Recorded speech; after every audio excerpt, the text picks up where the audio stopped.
All right, there it goes. I'll be fine now, Judson. Um, Welcome to another Tuesday night. Happy Tuesday, everybody. From DE and Band of Brothers, we're going to do the Principal Chiro broadcast this week. We have not Sarasota coming up. We moved it to Clearwater. Sarasota wanted us to actually all wear masks, even inside the meeting room. So we said, not going to work. So we're in Clearwater, April 15th to 18th.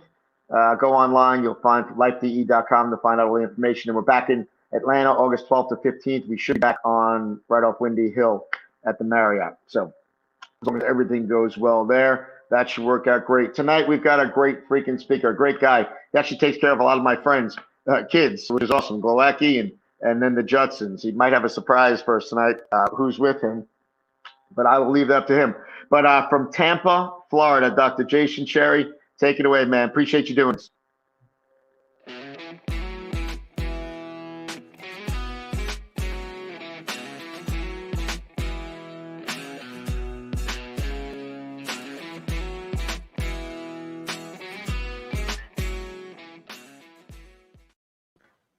Oh man, what an awesome intro. So I'm Dr. Jason Cherry, if you don't know who I am, and I have some special guests that I am pumped about tonight. And so yeah, we've got Tammy Judson and Kylie Judson in the house. And yeah, I just called them up earlier today, and they drove about an hour. They just walked in the door 5 minutes ago. And that's just what their family's about, just giving, loving, and serving, and just saying yes and serving chiropractic and chiropractic families. And so thank you guys for being here. And so, yeah, everyone wants to have a kick-ass family, have a kick-ass practice. But I think what's more important than having a kick-ass practice is having a kick-ass family. And so when I think of that, I think of the Judsons. And so when I was asked to do this call a few months ago at DE, I wanted to bring in Kylie in since she's at the University of Tampa. And then we got the bonus of having Tammy here today in town. And so, yeah, we're going to have some fun with this. And so, honestly, I just wanted to pick your brains, both of you guys, just because you guys have an amazing family. Tammy, you have amazing kids. They're doing awesome things in college, playing sports. And so from my point of view, having a young family, I wanted to see what we could do to give to all other families so we could model what you guys do to have amazing kids and amazing family and home life. Yeah, awesome. So to me, it's not about, just having kick-ass practice, like I said. So we want to have 360 degrees of success, and that's a work-life balance. And so that's what I wanted to dig into tonight. So Kylie, just wanted to start with you. Just growing up a DE kid, tell us about that. Well, I started at a really young age, so I guess when I was younger, I didn't think much of it. Actually all up until college. And then when I first started not going to the dance competitions in high school, it was kind of weird. I kind of missed that, like going and seeing the Liebermans and the Martinezes, like my family away from my family that like just felt like a huge community and people that I was comfortable with and could talk to whatever with. And even if I saw them once a year. So when I first started not going because of dance competitions, it felt really weird. And now obviously I'm in college, so I don't go as often. But I still do miss like that community and even like the hype of like getting so excited for like when I get to see my dad speak and like seeing because yeah, I hear about what he has to say, but then seeing people's reactions to what he does just amazes me. So I think that was cool being at DE and seeing that and seeing like, wow, what my dad does is awesome. Like growing up, I saw, wow, what my dad does was awesome because there's always like a behind the scenes thing at home because he doesn't like to bring it home as much. But then at DE, he talks about it. I'm like, whoa, that happens while we're at school. That's so crazy. So I think just that part of DE and being there and experiencing that and just being able to look up to my dad, that was like the one place where I was like, wow, this man's like freaking Superman. So, and I don't know, I feel like when my family goes to DE, like we're obviously close and everything at home, but when we go to DE, it's when we're all together. Yeah. And so it just brings us really close. And then when we go home, we're all happy and cheery because we have that vibe of everyone in the room. And we bring that home with us. So I think those were a few things I took away from it. Nice. So you're a sophomore now. Yep. University of Tampa. Maybe broadcasting. Yep. Maybe hopefully sports broadcasting. Sports broadcasting. Awesome. So how do you feel like you take what you learned at DE and apply that to your life now? I think at DE, a lot of people are raw and genuine, which I love. And when I was younger, I did pageants and stuff like that. And one lesson I always took away from not just DE, but the people that my parents surrounded me with, especially the people at DE, they were raw, genuine people who weren't like, okay, you need to put a front on you to be someone. So at pageants, now in school, everywhere, I take that with me, that I'm always going to be my genuine, true self. Even if I get into broadcasting, like, I know it's a competitive field and a lot of people change themselves and change who they are to make them this image and to make them be liked by others. But I think that, especially from DE, but even like my parents, the people they surround me with, I just always saw those type of people around me. So I know to take that one lesson with me. Nice. So I try to pick your dad's brain and your mom's brain too. One of the coolest things, I talked about this, but was going on that hike with you guys. That was a really cool experience with you guys. But I try to pick your parents' brain. And one thing, I think it happened in the car ride actually, when we were going to the hike, was your dad was telling me about how he wouldn't say, I'm proud of you. He would say, are you proud of yourself? Mm-hmm. How'd that empower you? Honestly, I always recognized he said that, and I always because I was never the girl in like soccer who scored the goal. I was like the assistant, and I was like, I was always so upset about it, and he'd be like, you should be proud of yourself. But it just sometimes made me feel like, okay, like, am I not doing enough? Like, he's not saying he's proud of me. Yeah. But then, like, honestly, when I went to DE and heard one of his talks, he was like, I purposely did that. Like, someone told me one time that, like, you should always be empowering yourself. And honestly, I think subconsciously I took that in when he said that every time. And I always, like, I'm always on, excuse my language, my ass. Like, I just, like, I feel like I'm never doing enough. And I've expressed that to my parents. Like, I never, like, even if I have goals and I do them, I never just feel like I'm doing enough. And I think that subconsciously, that's awesome, because my dad has, like, put that in my brain, like, you should be proud of yourself, like, you're working hard, like, just keep working. So I think it's a good lesson to take, that you should always say that to your kids, rather than like, I'm proud of you, because then you're always going to think, okay, I need to please them, and then one day they're not around and you can't, like I'm in college now and I have to be proud of myself, because my parents don't know everything that goes on. Like, I have to be proud of my own decisions at the end of the day. Sure, I can call them up on the phone and say whatever I want to make them happy, but like, within myself, I have to always hold that with me and be proud of myself. Yeah. Talking about being proud of yourself, a few weeks ago, I heard about something that happened at UT with the flag. Oh. Yeah. How did you process that? So there was a art project, and I wasn't going to talk about this, but we were talking about when your parents aren't there, and really just doing the right thing. And that's one thing that I've that was a phone call. Yeah, so playing basketball, one of my coaches growing up in college, he always said, what you do in the dark comes out in the light. Right. And that was one of those moments. And so what happened was there was an art project where someone decided to put an American flag on the ground.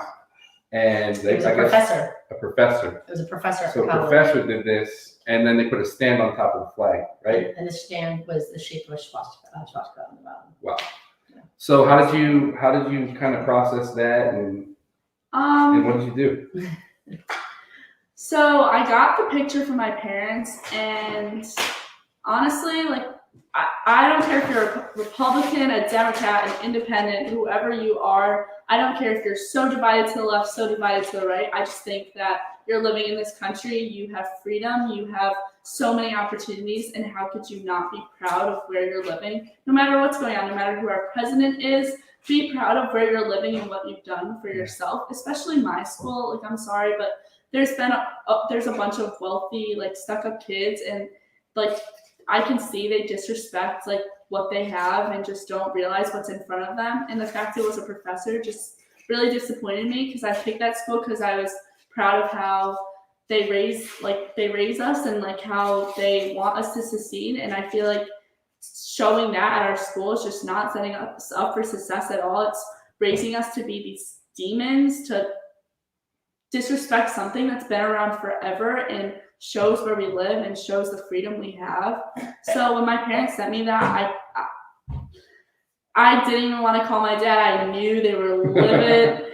But my friends that I have at school, they're very like hardcore. I'm proud of this country. My grandparents fought to be here. A bunch of my friends' grandparents were in the military growing up, in the army. So it literally took me 5 seconds. I sent pictures to my friends. They said, we're coming to pick you up. Took us a 2-minute drive down to campus because I live outside of campus. We walked right in. We had to sign our names. And I was really scared at first because to clarify, it's at the library. It's at the art studio. Yeah, it's at the art studio. And if nobody knows, there was a American flag on the ground. Yep. And my friends didn't do it disrespectfully because that wasn't the cause. It was to respect our flag, and that should not be on the ground. That's showing our freedom. What is that doing? What is that resembling? Putting it on the ground and showing students that it's just making us more divided than we need to be. And the sign said patriotism on it. Yep. And so my friends really respectfully, we had to go in, we had to sign in. We didn't say anything. Me and my other girlfriend got a little nervous. We stood off and just watched our friends do it. We recorded them.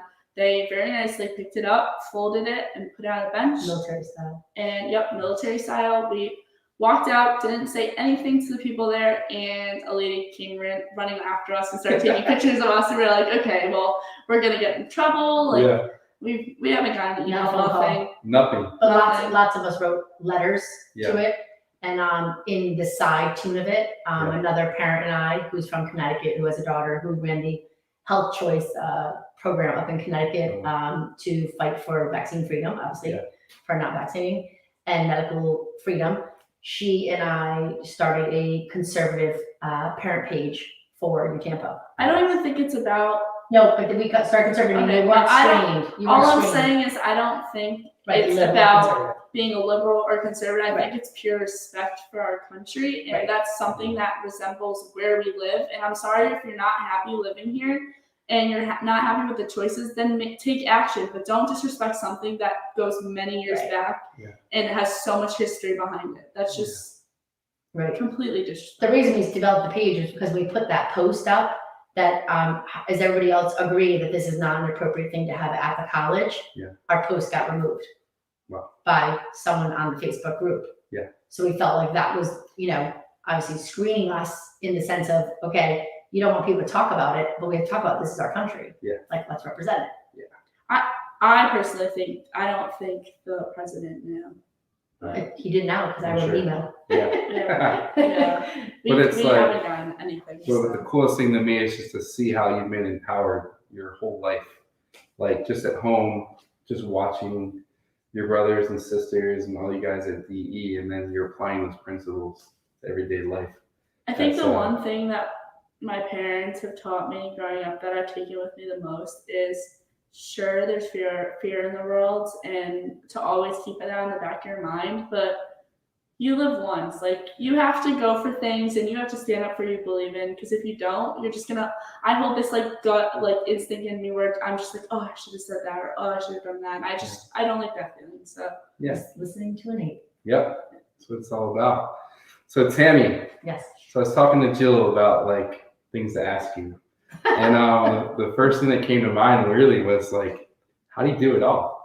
Hold on real quick. So if you don't know, Tammy's a mom of 4 kids. 5 kids, my bad, 5 kids. She's a nurse. She owns a CrossFit. She has to take care of Steve all day, so I don't even know how she does that. But yeah, but how do you do it all? First and foremost, I don't believe I do it all. I believe that there's obviously, we have a guiding path. And I think that a lot of times God won't give you anything more than you can handle. And I have questioned that more than once in my life. After losing Lily and all the things we've had in our life, I always questioned that. And I just think that each thing is handed. And I think when it comes to kids, you're not handed 5 kids at once. It's kind of a stepping stone. And, Kylie being the leader of the pack of, our eldest, it's, she's been a great role model to kind of, show those kids now, and especially growing up, now becoming an adult, and especially being a DE kid, you can kind of see how that is transformed, our other kids and our family into, her limelight of where she started things, and she's a footprint of us, do you know what I mean? Of where Steve and I have raised them. When it comes to being a nurse, obviously, first and foremost, I'm a nurse to protect the kids of society today. I'm an advocate for those children. Obviously, I won't vaccinate somebody in the hospital. I work to educate parents about chiropractic and about life inside the hospital doors with the hospital door closed. I think as far as owning across the gym, I like to promote health. And I am, our offices between Steve and I are shared by a door. It's enough to keep us separate businesses, but enough for us to exchange passageways, Yeah. And as a matter of fact, I would say 99% of my gym actually sees Steve in the office. And I just think that's promoting health. So it's really kind of not doing it on my own, Right. but in a sense, definitely innate driven, Yeah. and definitely lining up with just the principles of what we were raised with, which I always told people, I'm going to DE or I'm going to my chiropractic seminar. I said, no, I'm going to a seminar about life. Yeah. That's what it's about. Yep. Nothing's bigger than life. That's right. So a few months ago, I was on a Facebook chiropractic group, and someone asked a question. This is no judgment to the person that asked the question, but they're asking how other chiropractors get their kids to let them adjust them. And that was kind of my reaction. And I just thought it was sad. And she's like, yeah, the chiropractor was like, yeah, like my kids like rebelling against me, and they won't let me adjust them. Mm-hmm. And so like how did you guys raise your kids? Because you guys are working a lot, right? Yeah. It's really easy to like, I have to go to the office to get this done, get home late. How did you raise your kids to like still love chiropractic with you guys giving so much to the profession at the same time? I would say the biggest thing is if you adjust your children from the minute they're born and you consistently adjust them, it's just like brushing your teeth. Yeah. You take care of your spine, you take care of your mind, you take care of those things. It just comes in line with life. Yeah. If that person posted that, they're concerned about, their kids being scared of, it just means it's something that didn't become a habit, which means just like the shoemaker's son, if you're not teaching your own family to take care of yourself chiropractically, how are you going to teach a family to take care of them and their family chiropractically? If you can't get your own family on a routine, how are you going to get a patient to get on a routine, right? And we don't always call them patients, but they're actually your friends because they're part of your life. They're create who you are. They bring you attention. They make you happy. Yeah. Those are things. They're more than just patients. So I think on that part, if we don't take that step and do that, and our kids from the 5 minutes of being born, they've been adjusted and routine, and we consistently don't have to ask them to get adjusted. We'll say, hey, let's go, get on the table, or we'll take a trip to the office, or we have a table at home. And that person could put a table at home and make it a comfortable habit to be adjusted at home. But Kylie can attest to it. She went a couple weeks, she said, oh, I cannot, I don't like this feeling of not getting adjusted. Yeah. Like, doesn't like it. And that's the part, that's that habit. I feel like it's a maturity thing too. Like, I'm not the best about getting adjusted when I'm down here, and I can tell when I'm off. And when I'm really off, I'm like, okay, well, I know this is what I need to do to make myself feel better. Or I'm just gonna go down a path of being unhealthy. So right. So I think the thing is really creating that habit, and if you make that routine, you can teach your clients, your patients, your families routine just as well. Nice. Awesome. How about when you guys were like newly married? Mm-hmm. Do you have any advice for like? Oh, the first year sucked. The first year was hard as hell, and I say that I was a nurse full time. We at first didn't have a license. I worked full time, and I had Kylie. Steve was working as a massage therapist, and then became a chiropractor. And for the first year, he took care of Kylie, and he started working. And I don't mean this in a bad way to people out there that are really searching for their home base, but Steve was out there working for another chiropractor, and he came home one day, and I looked at him, I'm like, you can't go back. Like, you are prostituting yourself. Like, you don't look healthy. Like, you're not giving your soul like you're supposed to. It was literally poking holes in him and draining him. And when it eventually came to the point where, I said to him, you're going to see 100 patients by the time you officially get your chiropractic license, which were his massage clients. Yeah. Exactly on 100 patients, 100 people. Nice. That's where we were. Cool. But yeah, I think it's the advice for people newly getting married is, you know, you have to be soul brother and sister. You have to be willing to exchange blood, sweat, and tears. You got to be willing to sacrifice it all for life. Yeah. And that life is that 100% being connected, being clear. And if you aren't connected and clear, you got no connection, right? So I think you've got no power going on. So the way to keep that power going is keeping each other adjusted, making sure they get adjusted as docs, making sure your spouse is getting adjusted and your family, and then really having that clear communication between each other about, you know, what are your passions? What are your goals? Setting those. And that's something that Steve and I did from the get-go. He had his own goals, that we had set goals, and, you know, we still have goals. We may always communicate them, but I think that in life, people can realize when they have kids, you have those goals and you're meeting them, and then you're like, can we believe we just did that? You know, those are things like that. Like we bought our house in Florida, you know? Yeah. So it's little stepping stones like that. Yeah. I'm excited to come visit soon. Yeah, hopefully. So Kylie, you had a really cool summer this past summer. Mm-hmm. Tell us about what you learned, like being in the office now. And it wasn't your dad's main office. You were with Dr. Jess, right? Yeah, I was with Dr. Jess. What'd you get out of that experience? Dr. Jess, she loves you and talks about you all the time, by the way.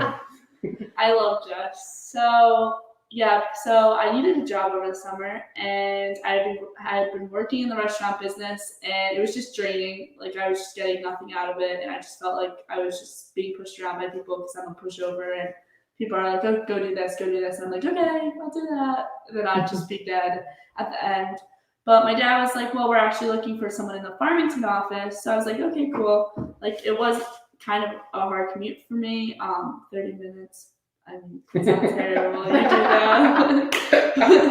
But for me in the summer, I was like, oh. Yeah, it's a long drive. Yeah. So just gas money. Yeah. But I started off and I went in with an open mind because I was like, my biggest problem with working there at the beginning was I was like, Dad, this is your business. I don't want to be making money through you. I want to feel like I'm working hard for my money and getting it on my own. Yeah. Because I do not like to get money from my parents. Hence gas money. Yeah, when I ask my parents for money, I feel so uncomfortable. It's just like, and it's not like they won't give it to me. It's just I don't like doing that. Yeah. Like I like working. We make her work. Yeah, I like working for my money. But then I ended up starting to work. I needed the job and I loved it. I had a huge problem with faith growing up. And it was mostly because of my sister passing away. And this is really deep, but I just kind of questioned it since then, just seeing my parents in that state of crying and being like, my parents are angels. Why do they deserve this? This isn't fair. Like, no one deserves this. Like, why did they do everything right? They don't deserve this. It was like the biggest monumental part of my life where I was like, okay, everything's not perfect. Like, there is no perfect here. And so once I started working with Jess, there were a lot of people coming to me. I had said nothing about my faith or anything, but there were a lot of people coming to me, questioning me about it. And it just made me question it more and more. And I would always talk to my dad about it. And then one day I came home in tears and I was like, I just don't get it. I don't get it. He's like, I don't know if it was you. Was it you or Dad? What did you say? We sat at the kitchen table and I was bawling my eyes out, and one of them, I forget who, was like, you're not letting it in. You only have a relationship with yourself. You're not it was Dad. I was there, but it was Dad. He was like, you're not allowing another relationship. And you were stopping it. And I think subconsciously that was part of me not letting it happen, because I was like, okay, Lily was my sister and God took that away from me. So how can I let someone in that took something away from me that I would have loved so much? So that night I went in the shower and I was saying to her, I was like, just please give me a sign, because I'm all about signs. If I don't see a sign, then I just can't believe in something. So I was like, just please give me a sign. Just do something for me to know that you're here with me. And the next day I went to the office. It actually happened to be one of my last days this woman walks up to me and gives me a bookmark, and it says, "With God, everything will be okay." Oh. I was like, okay, this is my sign. And Jess was like, I actually have something for you. She didn't know about the bookmark yet, and she was like, here's my favorite Bible. And she gave me her favorite Bible and the bookmark, and the lady gave me the bookmark. It was just this weird coincidence. I was like, okay, this is my sign. And I was driving home. I was in tears, bawling my eyes out. I walked in, and I was like so shaky. I walked up to my parents. I was like, I get it. It makes sense. I don't even know what came over me that day. It's just I felt a breath of fresh air, because I would be in the office working with Jess, and all these people would come in with their problems, and I would think about what I need to do. If someone didn't have food, I'd be like, in the back of my head, I feel like I get this from my mom. I would be like, okay, they don't have food. I need to scramble the coins I have and go get them something, because I need to help them. Yeah. And if not, I would go home and it'd feel like this huge weight on my shoulders. Yeah. And then when I got home that day, it just felt like this huge breath of fresh air. Like, okay, everything's gonna be okay. You have a path. Everything's okay. Just trust it and go about it. So I think that was just a big monumental summer for me. And working with Jess too, I just saw like Jess has this huge empowering vibe to her, where I was like, she helped me through that. And my parents and everyone that was just in that setting in that last summer. And I actually even thought about being a chiropractor. I have no idea what I'm going to do, honestly. I go back and forth all the time. Mm-hmm. But I just think I think I got a different outlook on chiropractic, because I heard all about it. But just being in the office and being hands-on and seeing what people go through, and then seeing people come in, because I would work with patients. I would be the one to go and talk to patients, and they'd be like, this is what's going on, this is what's going on, this is what's going on. And I was like, okay, well, we can try to help you. Yeah. And I always had like that weird feeling. I was like, what if we can't help them? Well, to clarify with Kylie, every time she'd pick out a major, she'd say, I can't do that. And I was like, why can't you do this? She goes, because I have to do more. I gotta give more. I always I feel like I need to give more. I don't want to be a person that's sitting in a cubby. I want to give more. I want to do more. Yeah. And so you see that. Yeah. And so seeing like people come in and having these problems or not problems or things going on in their life, and just being like, okay, we can fix that. I was like, wow, that's awesome. Like, you have so much of this. You're so positive about it. You don't even know if you can do anything yet.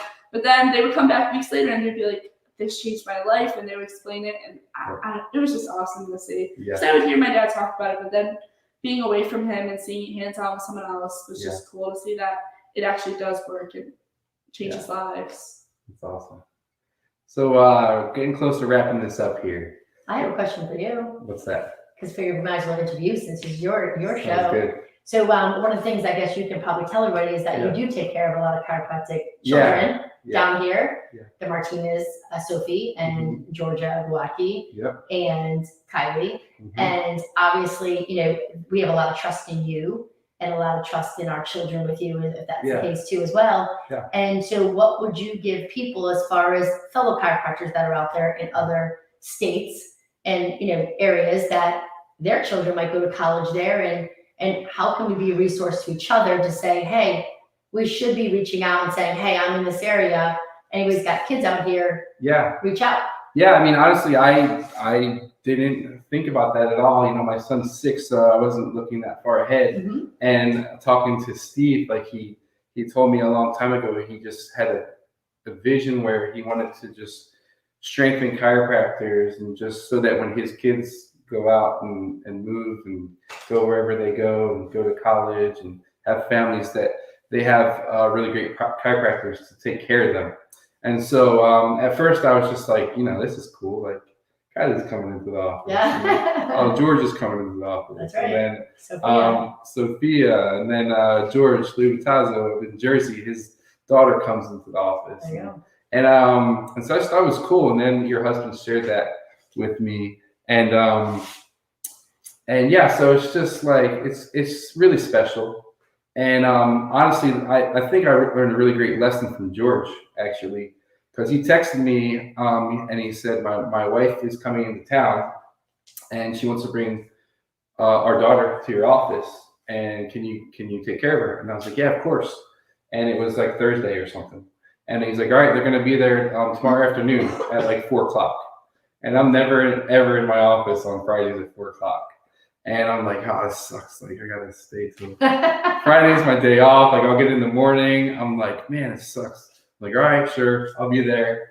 And I didn't realize like he will do that for any one of us. Right. And so the reason why he had no problem asking me that is because I could call him right now, and he'll run to his office right now to take care of someone that I know if I needed him to do that. And it was like a gut check, like me being selfish of like, oh, like I have to be in the office at 4:00 on Friday, to just realizing like he's a DE chiropractor. He's been going to DE for years, and he's just here to just serve and give. And it was like a gut check to me that my first reaction was like, oh, it sucks to be there Friday. Yeah. Well, family comes before chiropractic, so that's what it was. Yeah. But it's really cool to just be the guy that gets to take care of 4 awesome girls. Well, it's an advantage being with like Band of Brothers and just a chiropractor on the right, chiropractor left, family member on the right, family member on the left. Because like when we traveled with soccer with Sierra and Phoenix, here was a couple of Steve's patients who are on the team, and we were able to reach out to a chiropractor who was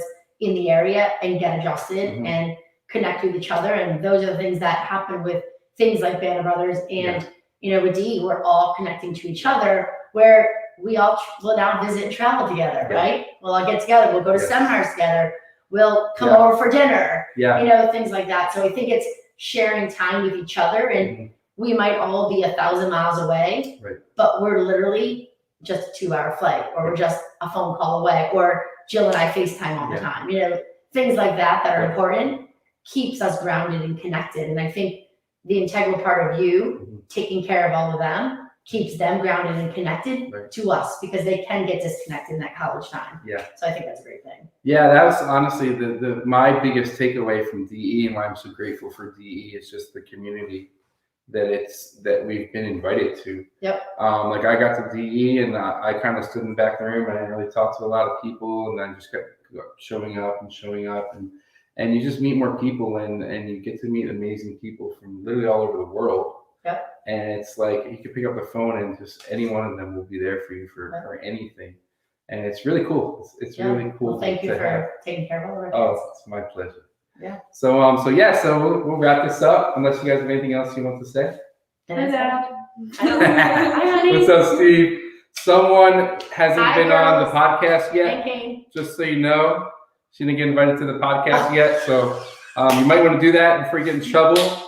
But we love you guys, and hope you guys had as much fun as we did. And so love you guys. Thank you. Love you.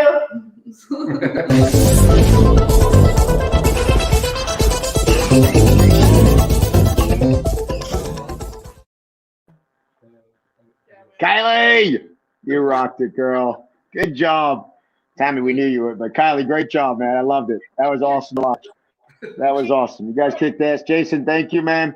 That's a selfless way to do a talk on this, and we appreciate you and taking care of all those incredible kids down there, man. You don't see a lot of those in Rome. We don't see a lot of kids. I do have one. I have one California chiropractor, but not a lot in Rome, Georgia. So, all right, everybody, we'll see you guys next week. Jason and Kylie and Tammy, thank you so much, guys. We love you. We'll talk to you later. Bye, everybody. Thank you. Mwah.